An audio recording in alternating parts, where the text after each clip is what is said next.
महाराष्ट्रातील भंडारा जिल्ह्यातून हृदय पिळवटून टाकणारी एक घटना समोर आली आहे। पवनी तालुक्यातील अड्याळ परिसरात एका अज्ञात ट्रकने मारुती व्हॅनला इतकी भीषण धडक दिली की व्हॅनचा पूर्णपणे चक्काचूर झाला। गुरुवारी 23 एप्रिल रोजी रात्री 9:15 वाजण्याच्या सुमारास झालेल्या या भीषण अपघातात 4 महिला आणि 1 पुरुष अशा एकूण 5 जणांचा जागीच मृत्यू झाला, तर 3 जण गंभीर जखमी झाले आहेत।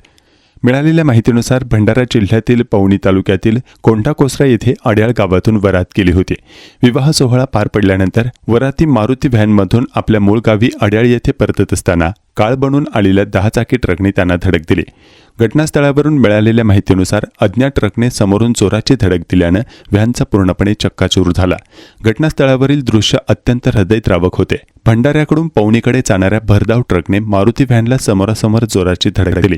व्हॅनमधील 4 महिला आणि 1 पुरुषाचा जागीच मृत्यू झाला, तर या अपघातात 3 जण गंभीर जखमी झाले। त्यांना तातडीने जवळच्या रुग्णालयात दाखल करण्यात आले।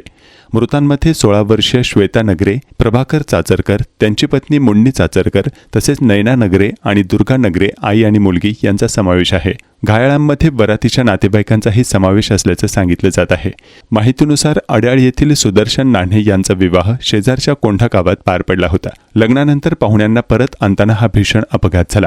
लग्नाच्या आनंदाच्या वातावरणात अचानक घडलेल्या या दुर्दैवी घटनेमुळे अड्याळ आणि कोंढाकोसरा परिसरात शोककळा पसरली।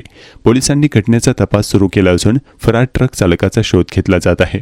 दरम्यान लग्नाचा आनंद साजरा करून परतणाऱ्या कुटुंबावर दुःखाचा डोंगर कोसळला असून 5 जणांच्या मृत्यूबद्दल हळहळ व्यक्त केली जात आहे, तर गंभीर जखमी 3 जण रुग्णालयात मृत्यूशी झुंज देत आहेत।